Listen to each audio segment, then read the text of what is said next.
julle en baie welkom by vandag se klein groeples. Ons is besig met die reeks Dis tyd om te groei en ons praat oor deel 1 vandag. Nou, God wil hê ek en jy moet groei. God wil hê ons moet van die binnekant af buitentoe groei en ons moet beter word. Die Bybel sê geestelike groei en vernuwing is moontlik. Die feit is, God is lief vir ons, net soos wat ons is, maar hy het ons te lief om ons te los waar ons is. Hy wil graag hê dat ons volle potensiaal moet bereik. God se doel is dat ons moet aanhou groei en vernuwe. God is meer besorg oor ons karakter as oor ons gerief. Paulus skryf vir ons hierso in 2 Korintiërs 4 vers 16 die volgende. Om hierdie rede word ons nie moedeloos nie. Al is ons uiterlik besig om te vergaan, innerlik word ons van dag tot dag vernuwe. Die goeie nuus is, ons is steeds besig om te groei. Maar daar is baie miskonsepsies oor die woordjie groei. Ek wil graag met julle bespreek vandag 2 opmerkings sodat ons groei beter kan verstaan. Die heel eerste ene is, dit is 'n proses. Ek lees vir ons Galasiërs 4 vers 19. Totdat Christus in julle lewens vorm aanneem, het ek elke keer weer geboortepyne oor julle. In hierdie vers is dit asof Paulus vir ons sê dat dis nie iets wat onmiddellik gebeur nie. Dit is 'n proses. Daar's amper 2 tree vorentoe en 1 tree terug. Soms slaag jy die toets en soms misluk jy en jy moet weer van voor af begin. Dis nie 'n kitsding nie, dis 'n tydsame ding wat oor 'n tydperk gebeur. Geestelike groei gebeur nie oornag nie. Dis iets wat gebeur oor 'n tydperk, dit is 'n proses. God stel meer belang in die proses van ons lewens in plaas van die sukses in ons lewens.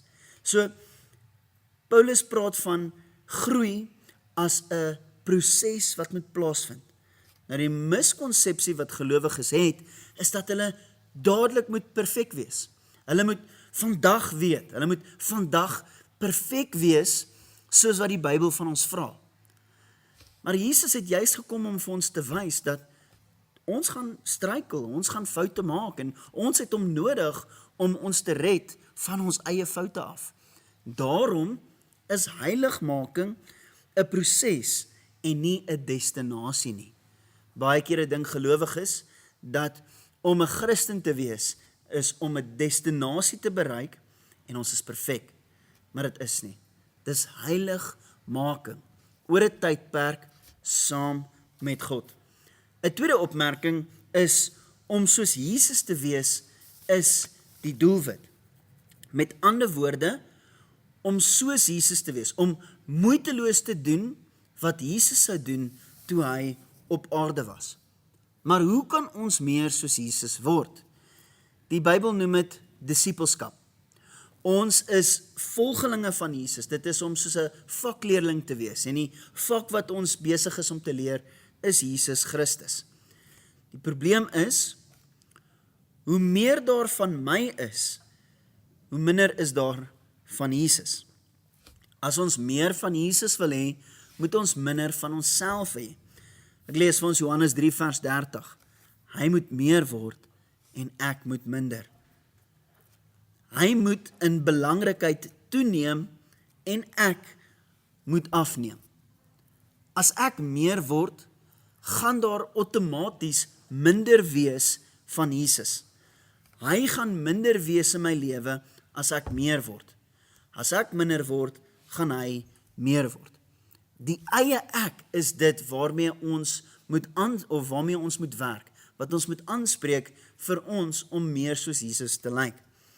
Nou as ek met die eie ek wil deel, is daar 3 dinge wat ons moet leer, wat so 'n persoon wat minder van homself wil word, moet leer om te sê.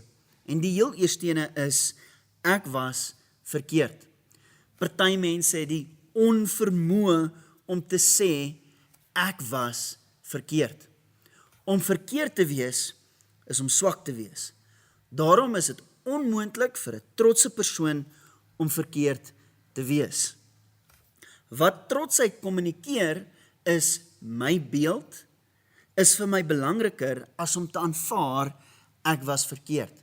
Om te wys vir mense ek is nie swak nie, is vir my belangriker as om te sê ek was verkeerd.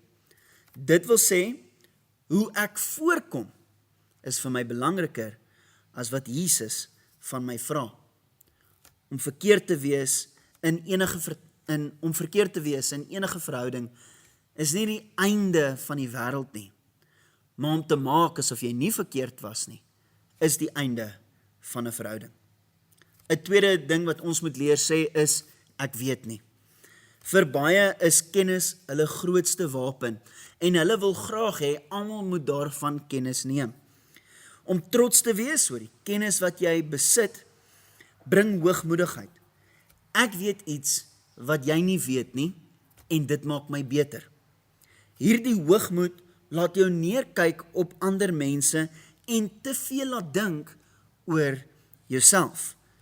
Vir ons om te verminder van onsself en meer soos Jesus te lyk, moet ons nederigheid kan aanneem, wat sê, al weet ek meer, ek gaan nie maak asof ek beter as jy is nie, want op 'n tyd was ek dalk waar jy is. Daarom sê die Here vir ons in Matteus 5 vers 3, salig is die wat arm van gees is, want aan hulle behoort die koninkryk van die hemele. 'n derde punt wat ons kan leer om te sê is, ek het hulp nodig. Veral vir mans is dit 'n moeilike punt om te sê, ek het hulp nodig. Hoekom? Want dit maak ons swak lyk. En ons is te trots om te sê, dat ons het hulp nodig. Maar vandag is dit nie net mans nie, dis vroumense ook. Hulle maak so staat op hulle self, dat hulle nie op ander mense kan staat maak nie. Hulle wil vir ander wys, ek is in beheer. Want om nie in beheer te wees nie, is om nie jou varkies agter mekaar te hê in 'n ry nie. En dit beteken, ons is swak. Hierdie tipe trotsheid maak ons ook hoogmoedig, en dit maak ons meer van onsself dink, as wat ons moet. As ons meer soos Jesus wil lyk, moet ons minder raak van onsself. Met hierdie in gedagte, kom ons bespreek die vrae wat voor lê. Julle moet dit geniet, en julle moet 'n lekker week verder hê. Tot volgende keer, totsiens.